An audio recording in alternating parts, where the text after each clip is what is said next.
Olá, meu nome é Gabriel. Sejam bem-vindos ao nosso sétimo minicurso do evento Minicurso da LADOP. O tema de hoje vai ser como é o trabalho de inspeção do Centro de Controle de Zoonoses, ou CZZ, e será ministrado pela professora Moema Couto Silva Brett. A professora Moema é formada em Medicina Veterinária pela Universidade Federal Fluminense e possui especialização em saúde, gestão de saúde e políticas sociais, gestão, auditoria e perícia em serviços de saúde e em processos educacionais na saúde. Atualmente é técnico de nível superior médico veterinário da Secretaria Municipal de Saúde de Cuiabá e profissional de nível superior do perfil médico veterinário da Secretaria do Estado de Mato Grosso. Tem experiência na área de vigilância em saúde, com ênfase na gestão de informação estratégica, principalmente dos seguintes itens: preparação e resposta de emergência em saúde pública, planejamento e avaliação em profilaxia da raiva. Lembrando que o link da inscrição para esse minicurso está disponível na descrição desse vídeo e vai de hoje até sábado. Esse link de inscrição também é um link de presença, ou seja, receberão um certificado quem o preencher. Atente-se aos dados da lista de presença, pois é da forma como vocês receberão e aparecerá no certificado.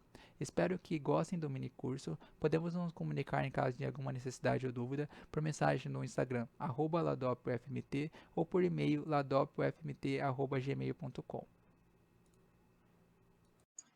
Bem, olá, eu sou Moema, sou médica veterinária, gestora do Centro de Informações Estratégicas de Vigilância e Saúde de Cuiabá, e quero agradecer o convite para participar desse momento, com o título Como é o trabalho de inspeção do Centro de Controle de Zoonoses, CCZ.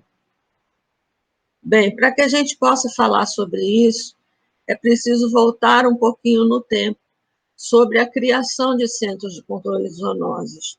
No início, nós tínhamos os canis, os animais soltos nas ruas, eles incomodavam demais. A maioria tinha donos, mas as pessoas não tinham a concepção, como não tem até hoje, de manter esses animais dentro dos seus quintais. Além do que, nem todos os quintais antigamente tinham muros. Bem, e aí, desde o início do século passado, foram criadas unidades responsáveis pela execução de retirar esses animais da rua sob o nome de controle de zoonoses, que vem, então, sendo estruturadas no Brasil. Mas, antes disso, houve a criação dos primeiros canis municipais, ou canis públicos. Não me consta que Cuiabá, eu cheguei aqui em 1988, tenha tido canis públicos. Ele foi diretamente para um centro de controle de zoonoses. Essa é a minha história. E eles foram construídos nas principais capitais. A partir da década de 70, houve a criação mesmo dos primeiros centros de controle de zoonoses. Há algumas pessoas que dizem que houve um acidente com uma pessoa parente de alguém muito importante que foi picada por uma serpente e não tinha nenhum órgão que fosse responsável por alguma atividade em relação a isso. E aí foi adicionado aos centros de controle de zoonoses os animais peçonhentos. Sendo que a principal função desses centros de controle de zoonoses eram ações voltadas para controlar populações animais domésticas e sinantrópicas. O que é sinantrópica? É aquela população de animais que vem conviver com a gente, com o ser humano, de maneira indesejável. Mas o principal foco dos centros de controle de zoonoses era a raiva, era o recolhimento de animais, a vacinação e o sacrifício, que era como chamavam a eutanásia na época, porque entendia-se que recolhendo na rua ia-se controlar a população animal. E o porquê do controle dessa população animal?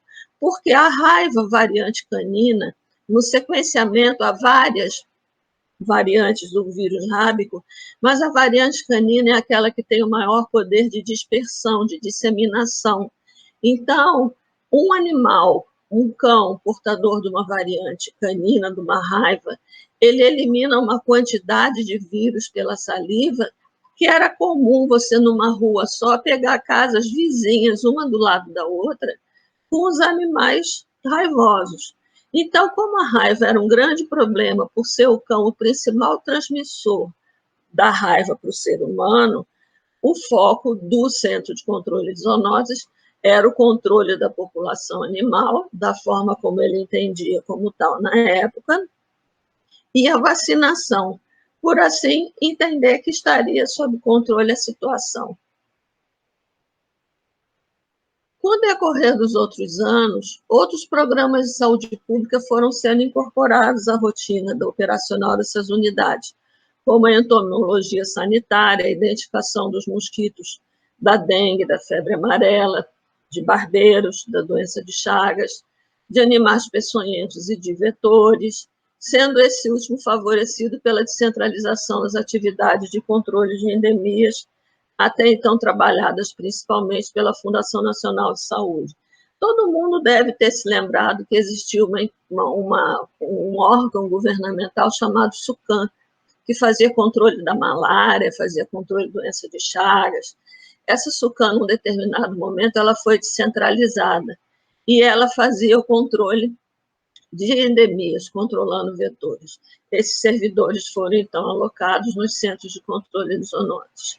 Então, na atribuição de controlar populações animais, os centros de controle de zoonoses atuavam interventivamente no combate aos animais cinantrópicos, como ratos, caramujos africanos, pombos, escorpiões, que são peçonhentos, sendo esses os mais comuns.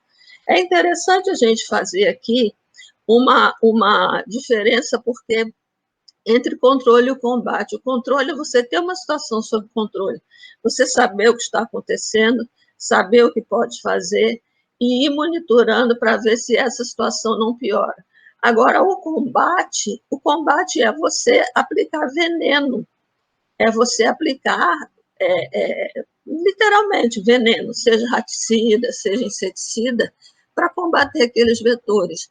E também é uma estratégia que se mostra não apresenta bons resultados. Porque, por exemplo, os escorpiões, as pessoas, quando começam a aparecer escorpiões, normalmente houve alguma desinsetização para baratas. Os escorpiões se alimentam muito de baratas nos esgotos. E na hora que faz a desinsetização, os escorpiões fogem, eles desalojam, porque o veneno não mata o escorpião. O veneno, para matar o escorpião, ele teria que agir sobre a sua parte ventral e não sobre a parte dorsal, que tem um esqueleto bem robusto, que não permite a absorção do veneno. Então, não tem como combater escorpiões. Um outro aspecto interessante são os ratos. Os ratos, combater ratos, a pessoa vai, espalha um monte de raticidas, aparece um monte de rato morto, ela fica super satisfeita, e aí daqui a pouco aparece uma população de ratos ainda maior. Por quê? Porque o rato ele faz o mesmo caminho, a mesma trilha, para ir buscar o alimento. Sempre o mesmo. Chega a deixar até uma marca de gordura na parede, que é a gordura dele corporal, e ele vai se guiando pelas vibriças, que são os bigodinhos dele. E quando aparece uma comida diferente, ele desconfia. Então, eles mandam aqueles ratos mais velhos e os ratos que são mais fracos, que estão fadados à morte, eles mandam esses na frente para provar essa comida. Quando eles percebem que a mortandade está aumentando, as fêmeas começam a parir em intervalos menores e um número maior de filhotes. Então, a gente chama de efeito bumerangue. Antes tinha uma determinada colônia, depois da aplicação desse veneno, essa colônia aumenta absurdamente. Então, tanto para pombos quanto para ratos, caramujo africano não é um problema relevante em saúde pública, mas pombos, que é um problema realmente, mas que vivem do resíduo de alimento que as pessoas deixam, tanto para qualquer animal sinantópico, que não pode existir os 4 A's: água, abrigo, alimento e acesso. Então, se você deixa a vasilha da comida do seu cachorro à noite passar para o dia seguinte, o rato vai vir comer. Se você deixa, principalmente em escolas, em praças, as pessoas comem salgados, caem aqueles resíduos no chão, os pombos vão se alimentar. Então, essa coisa de controle e combate, ela é muito divergente, conflituosa, ao passo que erradicação é uma coisa que não se usa em saúde pública. Não se considera possível erradicar alguma coisa. Haja vista o número de anos que nós passamos sem casos de sarampo, e, no entanto, os casos voltaram graças a vários motivos, dentre eles os movimentos antivacinais. Bem, continuando, aqui uma foto do Centro de Controle de Zoonoses de Cuiabá. Não está mais tão bonito, mas já foi. A exemplo, então, da política instituída de controle de zoonoses, em 1988 foi inaugurado o Centro de Controle de Zoonoses de Cuiabá, com a atribuição de controlar as populações animais, especialmente cães, aquilo que eu já expliquei para vocês, como principal estratégia, a profilaxia da raiva. Só que aí, nesse caso, a vacinação ela já era mais organizada, porque ela era feita no posto permanente, como é até hoje, que é o Centro de Controle de Zoonoses, e ela era feita uma vez por ano de forma organizada, além de ser feita em movimentos comunitários, assim, aqueles eventos que eles reúnem vários tipos de serviço para a população, eles também chamam o pessoal de zoonoses para ajudar.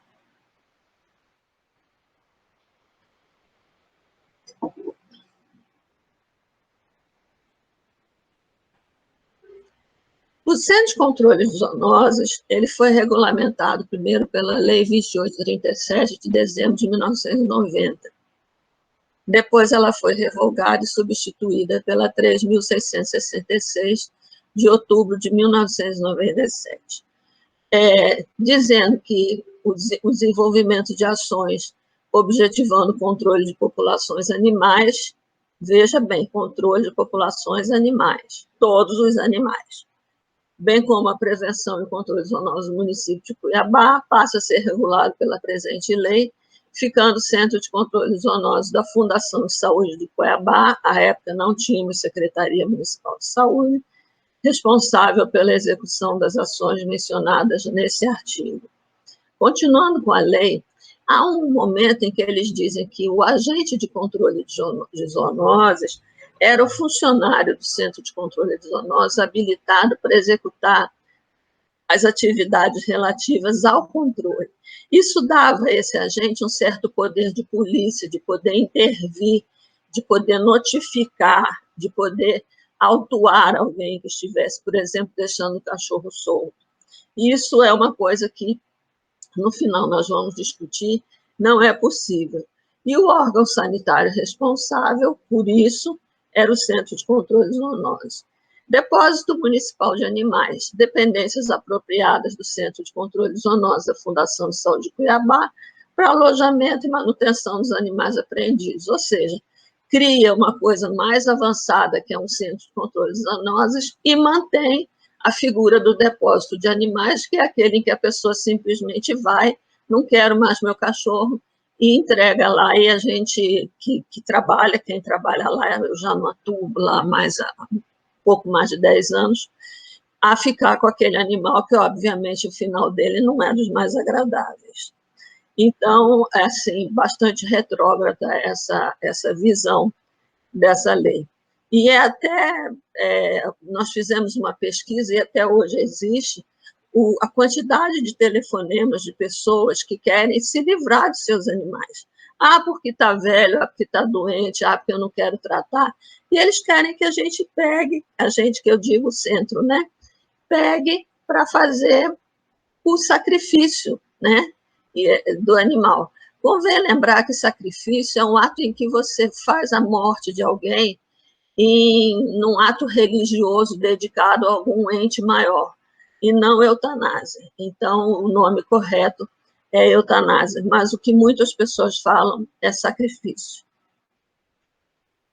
Os objetivos básicos eram prevenir, aqui também tem um certo conflito, prevenir, reduzir, eliminar a morbidade e mortalidade, bem como os sofrimentos humanos causados pelas zoonoses urbanas prevalentes, preservar a saúde da população mediante o emprego de conhecimentos especializados e experiência em saúde pública, e aqui colocando ainda que nas ações de controle de populações animais, prevenir, reduzir e eliminar as causas de sofrimento aos animais. Ora, Se antes se fala em prevenir, reduzir, eliminar mortalidade e sofrimentos humanos causados pelas zoonoses, depois se fala em prevenir, reduzir, eliminar a causa de sofrimento aos animais. Quer dizer, a gente fica sem saber exatamente o que se queria dizer com isso, porque bastante incoerente. E preservar a saúde e bem-estar da população humana, afinal de contas, nós vivemos numa política antropocêntrica, o ser humano é o centro de tudo, evitando-lhe danos ou incômodos causados por animais. É proibida a permanência de animais soltos nas vias e logradouros públicos ou locais de livre acesso ao público. Uma coisa também praticamente impossível, afinal de contas, nem todos os animais soltos, eles são animais que não possuem dono, não são alimentados por alguém. Eu tive a oportunidade de fazer a minha dissertação de mestrado e 70% dos animais raivosos tinham proprietários, mas simplesmente viviam soltos nas ruas por causas mais diversas. Por que dos centros de controle zoonótico, controle populacional? Mais uma vez insistindo que no cenário nacional a raiva dos cães por variante viral canina era aquela variante viral canina, era aquela que predominava e causava mais problemas pela transmissão ao homem. Os CCZs assumiram como carro-chefe para enfrentamento da raiva o controle populacional por meio das carrocinhas. A famosa carrocinha que as pessoas diziam que passava, recolhia o cachorro para depois fazer sabão. Existia essa história. Que tinham das ruas animais encontrados soltos. Considerando, aqui nós vamos falar um pouco do porquê uma carrocinha não faz sentido. Considerando que o número de resgates, e isso é um número nacional, é uma das hipóteses previstas na lei quando se faz a apreensão de um animal, era baixíssimo em todo o país, em cerca de 25%, quer dizer, o animal era pego, seu proprietário não ia lá buscar, só 20%. 25% iam buscar. Então, era uma taxa de resgate baixa e uma taxa de reposição alta, ou seja, eles pegavam outro animal e colocavam no local daquele animal que foi removido. Esse animal que foi pego pela carrocinha, ou ele tinha a sorte de ser adotado por alguém, mas infelizmente as pessoas chegam para adotar animais e querem animais de raça, e normalmente o que se pega na rua é o bom e famoso vira-lata, a quem eu sou muito leal, eu sou uma fã, e faziam a reposição com outro animal. Acontece que esse outro animal, ele só iria ser vacinado na próxima campanha de vacinação, enquanto o animal que foi pego e que o proprietário não foi buscar, poderia ser um animal vacinado porque a cobertura vacinal era boa. Então, o que acontece? Aqueles animais que eram os que substituíam os que eram pegos, não vacinados, eles se tornavam uma ameaça, porque eles iam ter uma oportunidade, às vezes, de 6, 8 meses, 10 meses depois, fazer uma vacina na campanha. Enquanto isso, ele passava por um cio, se formava aquela famosa carreata, cachorrata, atrás da fêmea, e ali é realmente o grande ponto de transmissão da raiva pela briga dos cães pela fêmea. O que aconteceu? Ficou claro que a carrocinha era uma estratégia contra a política de profilaxia da raiva, porque tirava da rua o animal vacinado e esse animal era reposto e também ficaria na rua um animal não vacinado. Então, ainda assim, o Ministério da Saúde defendeu durante muito tempo o protocolo envolvendo o uso da carrocinha, sob a alegação de que era importante para fazer controle populacional e para fazer controle da raiva. Em Cuiabá, desde 1995, segundo esse raciocínio, não se fez mais uso da carrocinha, não só por essas razões, como pela crueldade de eliminar um número tão grande de animais. Existem bairros em que a quantidade de animais que vinha era uma coisa absurda. Quantas vezes a carrocinha passasse, tinha muito animal solto. E era um bairro, acho que não é o caso aqui, assim, destacar qual é esse bairro, mas é um bairro que tudo que você imaginar em termos de problemas de zoonoses, ele é um bairro bastante antigo, tradicional de Cuiabá, ele sempre deu muito problema, inclusive dá muito problema para dengue. Então, você depois ter que eliminar, fazer a eutanásia, não era sacrifício. O Centro de Controle de Zoonose de Cuiabá fazia eutanásia, com sedação, com anestésico geral. Isso era muito doloroso, porque, inclusive, existem trabalhos que dizem, demonstram o aumento do índice de alcoolismo em funcionários de centros de controle de zoonoses que trabalhavam na área da eutanásia, porque é muito difícil fazer uma coisa dessas. Mesmo num animal em sofrimento, é muito difícil fazer.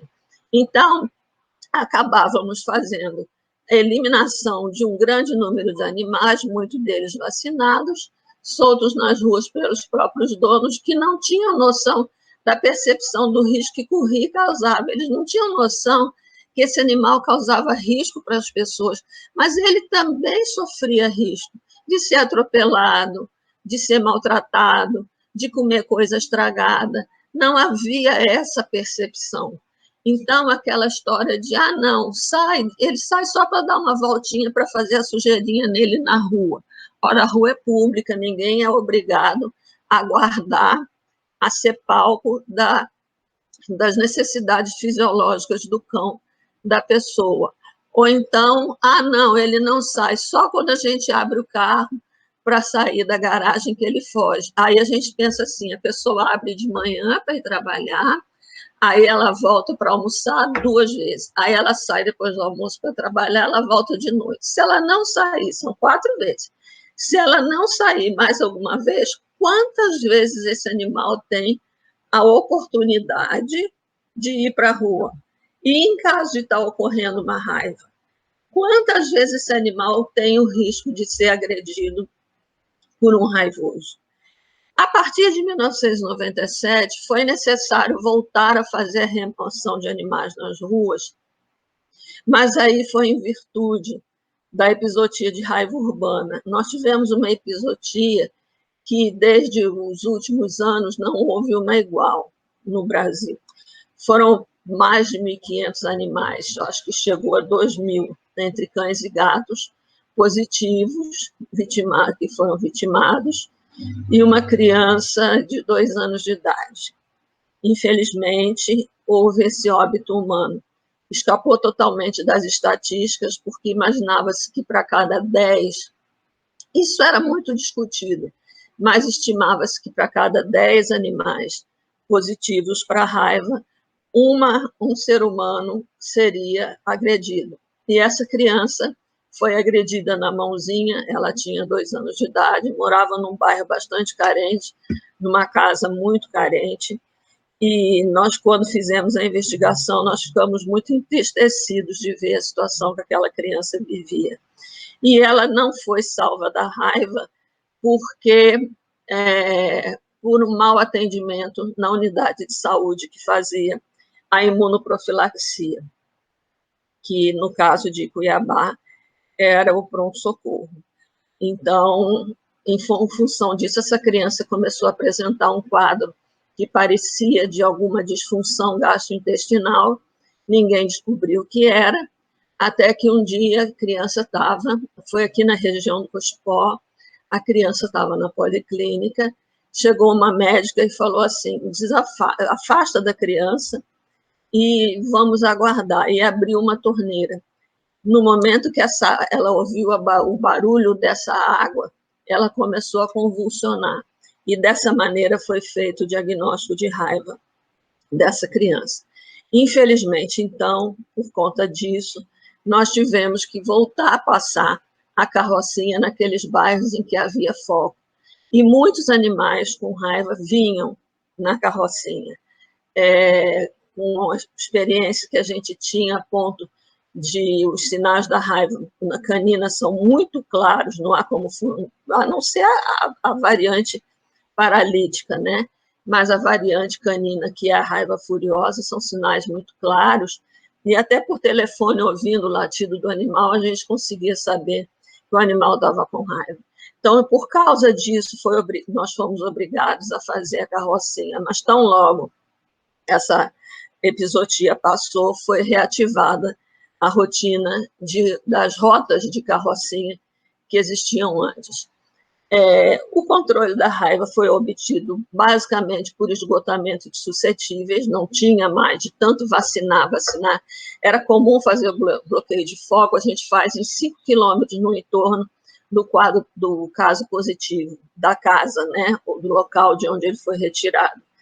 E era muito comum, ao voltar para fazer o bloqueio, estar dentro da área que já tinha sido bloqueada antes.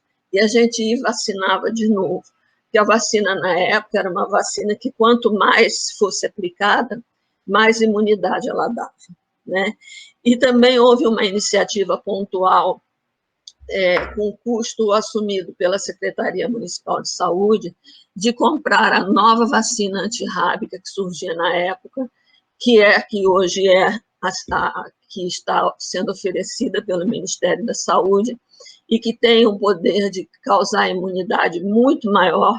Tanto é que, antigamente, o tratamento das pessoas, a imunoprofilaxia das pessoas agredidas era de 7 doses, mais 2 reforços, ou se o caso fosse muito grave, que fosse necessário aplicar o soro, era de 10 doses de vacina, mais 2 reforços, ou 3, salvo engano. Só que não era vacina na barriga, não, era no braço. Tamanha necessidade de se repetir o número de doses para obter uma boa imunidade. E nessa nova vacina, tanto humana quanto animal, o esquema humano mudou para 4 doses, e com uma dose de vacina antirrábica, com essa nova vacina antirrábica, mais ou menos em 2004, o cão deixou de ser o principal transmissor de raiva para o ser humano, passando esse local para os morcegos. É uma raiva que ele transmite. E não são só morcegos vampiros ou hematófagos, não. Podem ser os morcegos frugívoros ou podem ser os insetívoros. Então, ela pode ser urbanizada, porque os morcegos eles se agrupam em colônias e têm o hábito de se lamber. Então, um morcego hematófago contaminado que entre na colônia de um outro que não seja hematófago, ele vai lamber esse animal e ele vai adquirir essa raiva. E aí ele vai transmitir essa raiva normalmente para herbívoros, para os animais de grande porte, mas eventualmente pode ser também para cães e gatos, principalmente por gato, porque o morcego cai doente e o gato, no instinto de predador, vai brincar com o morcego e o morcego morde. Essa raiva da variante de morcego, ela não tem uma grande multiplicação viral no organismo de outra espécie que não seja morcego. Então, normalmente, aquele paciente é um paciente terminal, ou seja, ele não costuma transmitir a raiva para outra pessoa. O gado, por exemplo, aquele gado ele vai morrer com a raiva, mas ele não vai transmitir para outra pessoa. Obviamente, a gente, como saúde pública e a defesa sanitária animal, não pode levar isso a ferro e a fogo. Então, nós fazemos o bloqueio canino e a defesa sanitária, no caso, a INDEA, faz a busca desses animais. Então, essa é a história da carrocinha em Cuiabá. Aqui uma imagem que eu achei muito engraçada, porque, enfim, o cara se transforma em catador de cachorro, em catador de borboletas, né? Continuando. Aí veio uma mudança. Essa mudança, em 2017, o Ministério da Saúde revisou as atribuições dos CCZs, principalmente no que diz respeito a controle de zoonoses, controle, a palavra controle, e ao depósito, depositar animais, recolher animais nas ruas, porque a pessoa ligava, ter um cachorro solto aqui, ia, recolhia, a gente já sabia qual era o final, era a eutanásia, porque ninguém queria esse animal. Então, essa mudança foi no sentido de alinhar as atribuições do CCZ às da Vigilância em Saúde, e daí surgiram as unidades de vigilância de zoonoses e acidentes por animais venenosos e peçonhentos, então conhecidas como UVZs. Então, uma transição de CCZ para a UVZ. O que acontece? Agora, em vez de você ir para a rua e ficar fazendo um monte de coisa, tirando para todos os lados, aí aqui tem um caramujo, você vai lá, nem que seja para orientar, aí aqui tem um rato, aqui tem um pombo. Tem gente que é tão folgada, desculpe a brincadeira, que ela quer que ponha o veneno para o rato e depois vai limpar e tirar o veneno, o rato morto, né? Então, ou então o animal dela morre, ela quer levar lá para a gente dar a destinação. O animal morto é uma carcaça e ela é um lixo biológico, tem que ser chamada a secretaria responsável pela remoção de lixo, seja na rua, seja na casa da pessoa, apesar de que na casa ela é responsável por isso, mas na rua quem faz a remoção do animal morto é a empresa que faz a coleta de lixo, como lixo contaminante ou biológico. Então, o que se pretendeu a partir desse momento, e eu tive o prazer de ser consultora ad hoc do Ministério para fazer essa transição na construção de um manual operacional, foi acabar com esse negócio de sair como centro de controle e fazer vigilância de zoonoses. Ou seja, vigilância é você estar atento ao padrão de ocorrência de doenças, é saber o que está acontecendo na sua área de abrangência, é ver a magnitude daquele problema que aconteceu, é um caso que aconteceu. Então, isso não representa que você vai mobilizar toda uma equipe a cada dia mais escassa para poder sair correndo para fazer uma coisa que é uma coisa pequena, que não tem a magnitude, que tenha um amplo espectro de transmissão para as pessoas. E isso foi regulamentado pelo Decreto 6291 de 2018, colocando que o principal motivo foi possibilitar que tais unidades, assumindo caráter de prevenção para a saúde, passassem a identificar o perfil de ocorrência das zoonoses, de forma a planejar atividades interventivas, deixando para trás o caráter controle, como eu expliquei ainda há pouco. Dessa forma, cada região aparelhada com uma UVZ passou a estabelecer as ações de maior relevância epidemiológica local. Por exemplo, a leishmaniose visceral, ela tem relevância epidemiológica local, mas também vale ressaltar tudo aquilo que era feito antes, deu positivo, pega, faz eutanásia, não é mais assim. A coisa mudou totalmente, mas ela é de relevância. Então, se uma pessoa fala, liga e diz que acha que o animal está com leishmaniose, a equipe vai lá e faz o exame, o teste, depois faz um teste rápido de triagem, depois, se der positivo, ela manda para o laboratório de referência, e somente se faz eutanásia se esse animal estiver em estado de extremo sacrifício, de extrema, sinto muito, e se ele estiver em estado de extremo sofrimento. E aí a eutanásia, assim mesmo, é um procedimento consentido pelo proprietário. Então, estabelecendo as ações de maior relevância epidemiológica local, era possível agir sem a missão de isoladamente controlar um problema, haja vista que a exceção da raiva canina urbana, que dispõe de imunoprofilaxia, os demais casos demandam de uma intersetorialidade com vários segmentos da municipalidade para que se alcance um status de controle. Convém ressaltar que o termo erradicação é absolutamente fora de contexto e cenário da saúde pública. O que a gente quer dizer aqui? A gente quer dizer que a gente, com essa nova visão, a gente chama a intersetorialidade. Vou dar um exemplo para vocês. No programa do Aedes aegypti, os visitadores, eles costumam passar em casa de pessoas solitárias que são acumuladoras. E aquelas pessoas não têm jeito, elas são solitárias, não tem onde jogar, se entrar lá um pessoal fizer um mutirão e limpar, eles vão juntar tudo de novo. Então, é uma questão social. Então, nesse caso, a vigilância de zoonose detectou o problema, ela chama a secretaria referente à assistência social para verificar uma melhor forma de conduzir a situação dessa pessoa. Ou então, os terrenos baldios, que as pessoas reclamam muito, Tem muito terreno baldio em Cuiabá, se bem que o mosquito Aedes está mais dentro da casa da gente do que no terreno baldio. Mas o principal foco de infecção costuma ser em casa mesmo. Mas terreno baldio está dando problema, ninguém faz nada, já chegou. Aí chama a Secretaria de Ordem Pública, ela vai lá porque ela tem poder de polícia, e ela notifica, autua, multa, enfim, faz todo o rito que é possível fazer para quem tem esse poder de polícia.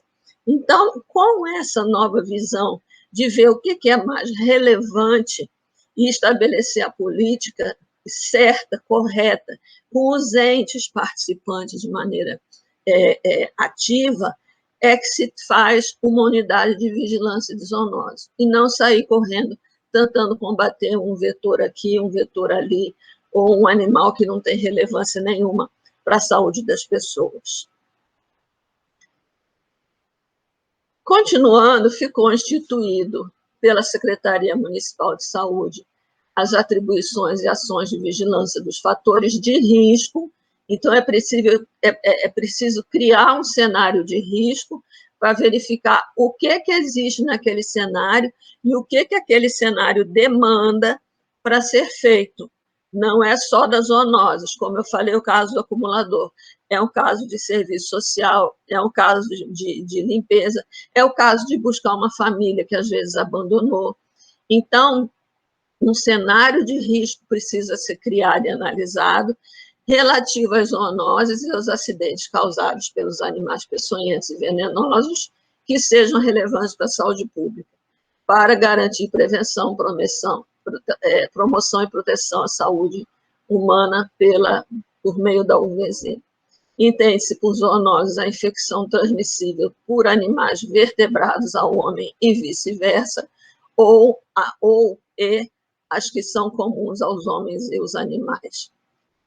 Nessa lei ainda, considera-se animais de relevância à saúde pública todo aquele que é vetor, hospedeiro, reservatório, portador, amplificador ou suspeito para alguma zoonose de relevância para a saúde pública, quanto à transmissão de patógeno para humanos.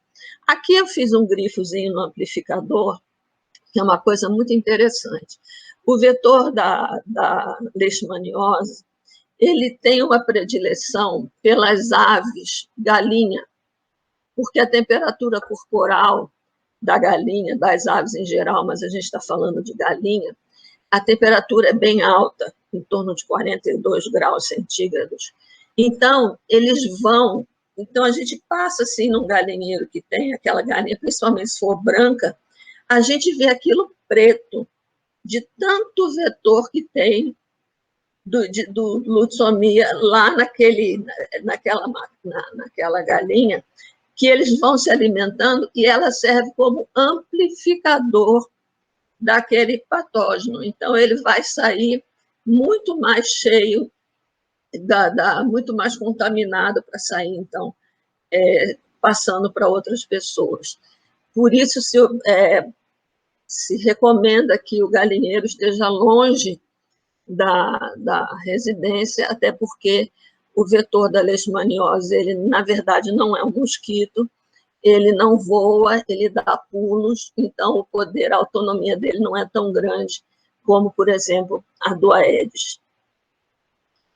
Considera-se ainda animal de relevância à saúde pública ou suscetível para alguma zoonose de relevância para a saúde pública, quando em situação de risco referente à transmissão de agente etiológico para o humano. O animal está numa situação de suscetibilidade, aquele animal, e ele tem risco de transmitir para as pessoas. Então, ele é um animal que passa a ser, ele individualmente, passa a ser de relevância para a saúde pública.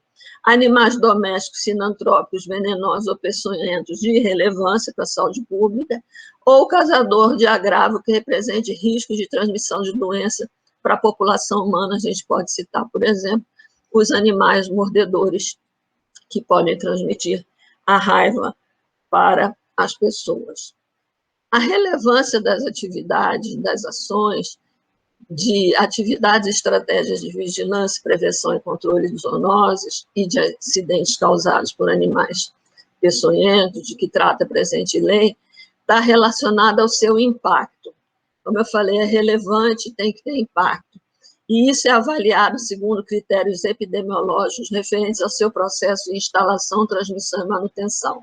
Para isso, existem os sistemas de informação em que entram zoonoses, e aí, por conta desses sistemas de informação, é possível se verificar onde está acontecendo uma determinada situação que pode representar um impacto que tem relevância para a saúde das pessoas. E aí é a hora, então, de fazer a intervenção, sempre lembrando da intersetorialidade. Convém lembrar que a saúde ela é uma política de sucesso quando ela é resultante das demais políticas de sucesso. Eu falei no início para vocês de escorpiões. Escorpiões vivem no esgoto, onde tem baratas, se alimentam das baratas e tal, aquela história que eu contei. Pois bem, é uma questão de saneamento. Então, um esgoto correndo a céu aberto na frente de uma casa é uma questão de saneamento. Então, é educação da população, é o saneamento. Não são coisas que dependem da Secretaria de Saúde. A gente costuma dizer, por exemplo, que a dengue é uma doença, ela é um problema de saúde, mas não é da saúde.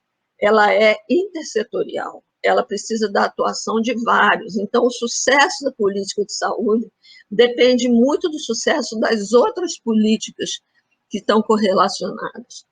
A execução de ações e atividades, esse aqui é importante, porque deixa bem claro que as estratégias de controle de população de animais deverá ocorrer em situações excepcionais, em áreas determinadas, por tempo definido, e para o controle da propagação de zoonoses de relevância para a saúde pública.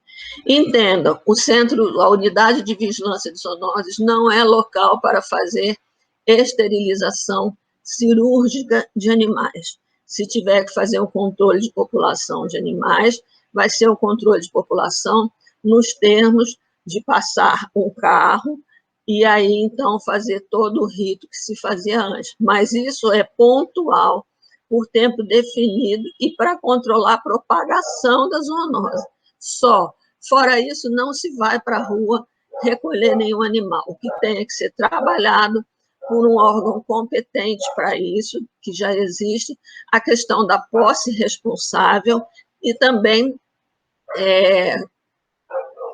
alguns acreditam, é um caso que divide opiniões, que a esterilização animal ajuda a controlar a população, já outros, que eu particularmente me alinho mais, a esterilização não é uma forma de controle, a não ser a muito longo prazo e com muita continuidade, sem descontinuidade, e diuturnamente se trabalhando, porque a velocidade com que a gente consegue recolher animais e esterilizar é muito menor do que a velocidade que eles têm de procriar e os outros irem procriando e os outros irem procriando.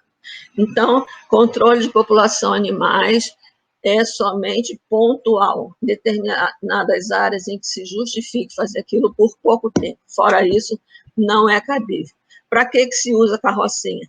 Para remoção de animais, principalmente de leishmaniose, para fazerem o exame ou para o proprietário em extremo sofrimento, o proprietário consentir com o procedimento de eutanásia e também fazer a remoção de animais mordedores para observação durante 10 dias para afastar a possibilidade de raiva. Isso é a função hoje da carrocinha, não mais aquela remoção múltipla, massiva de animais. Bom, vamos lá. Aqui essa foto mostra bem para a gente o que é um cenário que a gente tem, quando tem uma variante canina circulando, é impossível de não se ter uma grande disseminação do vírus rábico, variante canina, né? Como eu já disse.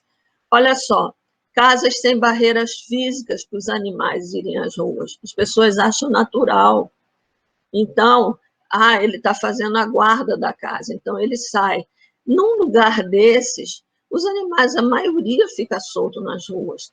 Se entra uma variante aqui, é impressionante, nós trabalhamos com mapeamento dos casos, é impressionante o número de casos que fica pontuado naquele mapa de uma forma extraordinária. E um trabalho absurdo de vacinar e revacinar antes, quando era a vacina Franzalida Palacios. Então, voltando ao texto, toda ação, atividade, estratégia de vigilância, prevenção e controle de zoonoses de relevância para a saúde pública, desenvolvidas e executadas pela UVZ, devem ser precedidas pelo levantamento do contexto, olha o cenário, contexto do impacto na saúde pública, avaliando-se magnitude, transcendência. O que é transcendência? Transcendência é aquela situação em que você não tem a capacidade de atuar, transcende a tua capacidade de atuar, você precisa da ajuda de alguém. Então, tem que se analisar a transcendência em tudo aquilo que se vai fazer em termos de política pública. Transcendência. Eu não vou conseguir mexer com isso aqui, eu vou precisar de alguém que vá fazer isso. Potencial de disseminação, gravidade, severidade, vulnerabilidade, referente ao processo epidemiológico de instalação, transmissão e manutenção de zoonoses, considerando a população exposta, a espécie animal envolvida, a área afetada, alvo, num tempo determinado. Então, essa foto é bem emblemática do que significa um cenário em que nós temos que analisando, a gente vê que pode ter uma série de zoonoses, de problemas causadores de doenças, de incômodos aos seres humanos. Aí a gente está chegando na história a importância da inspeção pelo Centro de Controle de Zoonoses, que é o texto dessa nossa fala. A questão da inspeção ela se confunde muito com fiscalização. Só quem pode fazer fiscalização é quem tem poder de polícia. É aquele indivíduo que ele é investido do papel de fiscal por uma portaria, por um decreto ou por carreira de fiscal, e ele pode, então, ir no local que está acontecendo uma irregularidade e tomar todas as atitudes, desde notificar, até depois autuar, até chegar à interdição daquele estabelecimento, digamos que seja assim, aplicar multa. Então, lá naquela primeira lei que eu estava falando para vocês, que colocava o agente de zoonoses com um poder de polícia de poder fazer isso, não dava para fazer. Se ele precisar, até hoje, para ele precisar entrar numa casa, se o proprietário não deixar, não colaborar, ele tem que acionar a polícia para ajudar. Então, o poder de polícia, com a nova política de vigilância de zoonoses, foi derrubada a errônea concepção de que os agentes sanitários do CCZ tinham poder de polícia no uso de suas atribuições. Ou seja, no SUS, no Sistema Único de Saúde, somente a vigilância sanitária o detém, para que, diante das inconformidades sanitárias, possa-se utilizar as ferramentas legais e protocolares pertinentes ao caso, chegando, inclusive, à interdição imediata do local. Então, veja, sendo assim, fica claro o entendimento que não há poder de polícia numa unidade de vigilância de zoonoses. A atribuição regimental de fiscalização não existe para uma unidade de vigilância de zoonoses. O que ela pode fazer são as visitas ou vistorias orientativas e educativas, lançando mão do órgão competente, caso seja necessário coibir situações que tragam risco iminente à saúde, que foi o que eu falei há pouco. Por exemplo, os agentes de endemias, eles fazem vistorias orientativas. Há anos eles fazem vistorias educativas, orientativas, mas eles não têm o poder de intervir naquilo, da recusa, a pessoa recusa que o agente entre, a pessoa recusa, é persistente a situação de infestação. Ele precisa, então, orientar, ele tem que fazer a educação, e também existem os setores de educação e saúde, e tentar vencer aquela situação que é muito difícil, Não fosse isso, o programa não teria mais de 20 anos. E, se necessário, lançar a mão das outras entidades que possam ajudá-lo a evitar um risco iminente à saúde. Cuidados de intervenção legal. Como eu disse ainda há pouco, cabe esclarecer que o Centro de Controle, Unidor, perdão, olha só o hábito, né?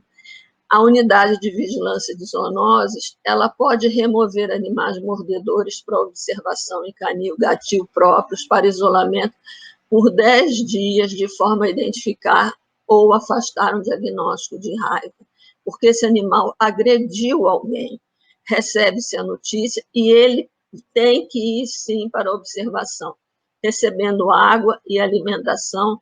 Isso aqui é uma foto de um animal raivoso, é uma foto do nosso acervo. Nós temos um DVD que é institucional, mas que tem uma série de imagens de animais raivosos. Para quem nunca viu, é um CD muito, muito impressionante do quanto é dolorosa a doença, não só para o animal, como para a gente que está vendo. E esse CD, se tiver alguém interessado, a gente pode um dia passar para vocês. Um outro aspecto a ser ressaltado é que uma OVZ realiza eutanásia, porém somente em animais em sofrimento extremo, inclusive os positivos para leishmaniose visceral canina em estágio avançado. Existem pessoas que só porque deu leishmaniose, e assim, eu digo só porque deu, porque é a prática que a gente tem. Gente, leishmaniose é endêmica no nosso estado. Se vocês forem fazer um inquérito, vocês vão achar uma prevalência altíssima de leishmaniose visceral nos cães, altíssima. E a gente ainda tem um agravante, a gente tem a antropização de espécies que são muito reservatórios da leishmania. Então, o grande mistério que faz parte de estudos é porque o número de mortes é tão baixo com o número de casos de cães tão alto. Um dia nós teremos essa resposta. Então, deu leishmania, tem como tratar, tem como encolerar, tem repelente, o animal está bem, ele vai ter um caso de extremo sofrimento quando ele estiver debilitado. Aí não tem jeito, aí fica numa situação de misericórdia. E aí, nesse caso, o OVZ faz a eutanásia. Aliás, isso é um pacto feito com o Ministério Público e que, da nossa parte, que foram outros setores que assinaram esse termo de ajustamento de conduta, da nossa parte continua sendo cumprido. Os desafios são os seguintes: aproximadamente 70% das doenças e agravos são zoonoses. Lembre-se da questão da relevância, né? Que a gente falou, da magnitude, mas é um número razoável, 70%. O outro desafio, exercer as atribuições previstas na Lei 6291 de 2018, já que as pessoas continuam querendo que recolha animais, que matem animais, que descartem animais. Quando chegam lá, o estacionamento da UVZ é grande, funcionam também a sanitária e epidemiológica. Quando o médico veterinário, como eu disse, eu não atuo mais, eu atuo no espaço ali, mas não é mais na UVZ. O veterinário diz que não vai recolher, que ele deve levar, já que ele quer fazer eutanásia, ele deve levar para um profissional para fazer e destinar, e eles simplesmente largam no pátio o animal em pleno sofrimento. Quer dizer, quem é mal mesmo, essa coisa de ser humano e humanitário e de ser o homo sapiens é uma coisa muito complicada, me desculpem a minha opinião pessoal. E as dificuldades, a percepção popular de que é um depósito de animais, isso não sei até quando. Preconceito da sociedade com os servidores da unidade, a ponto de chamá-los de nazistas. Extremamente cruel. É impossível dizer que alguém que gosta de alguém chame alguém de nazista, mas acontece. Percepção errônea de que é um local de extermínio de animais. Percepção de que é uma unidade de atendimento clínico-cirúrgico. E aqui convém salientar o seguinte: as ações da UVZ, elas são custeadas pelo Ministério da Saúde com uma contrapartida do da Prefeitura Municipal de Cuiabá. Mas a maior parte vem do Ministério da Saúde. E elas proíbem, isso está em lei, o uso para qualquer ação que se destine a atividades clínicas e cirúrgicas. Não se tem medicamento, a não ser os medicamentos para se fazer eutanásia. Se tiver que fazer algum medicamento para algum animal que precise, que está com uma miíase, alguma coisa assim, o pessoal se cotiza para fazer. Então, não é possível colocar dentro da UVZ um hospital veterinário, uma clínica de esterilização, por causa do financiamento. Porque, senão, esse financiamento é cortado. E se esse financiamento for cortado, é cortado também o programa de combate ao Aedes aegypti, que hoje é a principal carro-chefe das UVZs. É cortado também os testes de leishmaniose visceral, para se ter uma ideia, para uma família saber que tem um animal com leishmaniose visceral dentro da sua casa, e daí fazer a sua opção. É cortada a pesquisa para o vetor da doença de Chagas, do barbeiro, que a gente sabe que ainda é um problema, especialmente nas áreas mais pobres, onde tem cobertura de palha nas casas. Então, o financiamento ele é fechado, não dá para gastar com coisas que sejam de assistência, somente de vigilância, de prevenção, de assistência clínica e cirúrgica, não dá. É difícil entender. Pensam que não é verdade, mas isso está na lei federal. As atividades de rotina são as atividades de demanda espontânea, que são as ligações, as pessoas solicitam os serviços, e o serviço é feito de acordo com com o que nós já falamos de relevância, uma orientação, uma ida ao local. Por exemplo, escorpião, se vai ao local para fazer uma orientação, e tem que tapar os ralos, tem que vistoriar os sapatos antes de calçar, tem que sacudir as roupas antes de vestir, tem que sacudir as toalhas de banho, porque eles gostam de se esconder na umidade da toalha de banho. Então, faz-se uma visita. Outras pode ser uma orientação por telefone.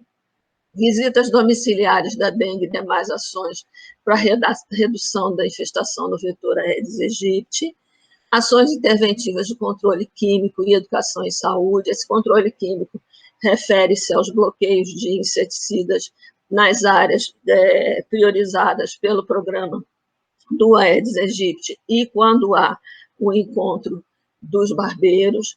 Aliás, é importante dizer que se achar um barbeiro em casa e estiver morto, as pessoas podem até identificar, mas para saber se ele está contaminado, ele precisa estar vivo. Então, fica aqui a dica, se precisar levar lá, leve vivo. Visitas orientativas para infestação por escorpiões, pesquisa de barbeiros para chagas, coleta e envio de material para diagnóstico de leishmaniose visceral americana, vacinação animal em campanhas, posto permanente e eventos de mobilização social, pesquisa de epizootia, febre amarela em primatas não humanos. De 2017 para cá, nós temos mais de 200 primatas que foram recolhidos mortos para pesquisa de febre amarela e nenhum deles foi positivo. A doença nós não sabemos, porque a pesquisa que o Ministério da Saúde quer é de febre amarela, não de outra doença que porventura possa ocorrer com esses primatas. O que não é atribuição da UVZ é a eutanásia eletiva, fique claro, tratamento clínico, esterilização e castração, recolhimento e abrigamento para proteção animal, remoção de criadouros do Aedes. Tem gente que quer que entre no quintal e limpe o quintal. Faça toda a remoção do lixinho, fácil assim, né? Remoção de caramujos e outros animais sinantrópicos de baixa relevância zoonótica no cenário local, eliminação de pombos e ratos, que, como eu já expliquei, é uma situação que se mantém porque depende de outros setores atuando, remoção de animais mortos em via pública ou destinação de animais mortos de forma eletiva. No caso, eu falei que em via pública deve-se, mesmo que eles digam que não, mas deve-se solicitar o serviço de coleta de lixo. Finalmente, eu gosto sempre de terminar as minhas apresentações com uma homenagem. Essa é uma homenagem para um adotado meu, eu só tenho animais adotados, a maioria das zoonoses.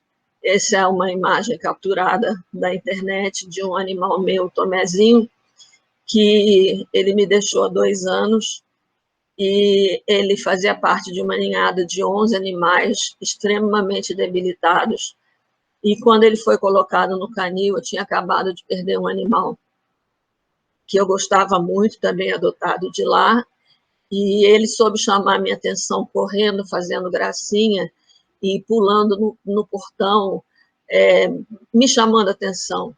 Então, o Tomezinho foi aquele que olhou por cima do muro. Então, olhe por cima do muro, procure saber o que há lá, além daquela grade. Não tenha medo, certamente haverá um mundo novo, que só será mesmo novo se for para todos. Sejam deles, porque certamente haverá liberdade. Então, fica a minha homenagem ao Tomé, meu querido, que me deixou muita saudade. O meu agradecimento com o meu e-mail e a minha mensagem, que é a mensagem institucional do meu e-mail. Antes de pensar em mudar o mundo, dê 3 voltas na sua casa, que a gente tem o péssimo hábito de dizer que o problema está na casa do vizinho, nunca na nossa casa, e a gente precisa realmente dar 3 voltas na casa da gente para ver direitinho se não é na casa da gente que está acontecendo isso. Muito obrigada. Eu vou encerrando a apresentação e agradeço mais uma vez a honra de fazer parte desse momento. Fico à disposição, será o maior prazer receber qualquer tipo de dúvida, receber uma visita de vocês, enfim, contem comigo. Muito obrigada. Agradecemos à professora Moema pela excelente palestra. Esperamos que vocês também tenham gostado. Em caso de dúvidas sobre o evento, vocês podem entrar em contato pelo Instagram @ladopufmt ou pelo e-mail ladopufmt@gmail.com. Lembrando que semana que vem temos um novo encontro marcado para o nosso próximo minicurso. Até lá!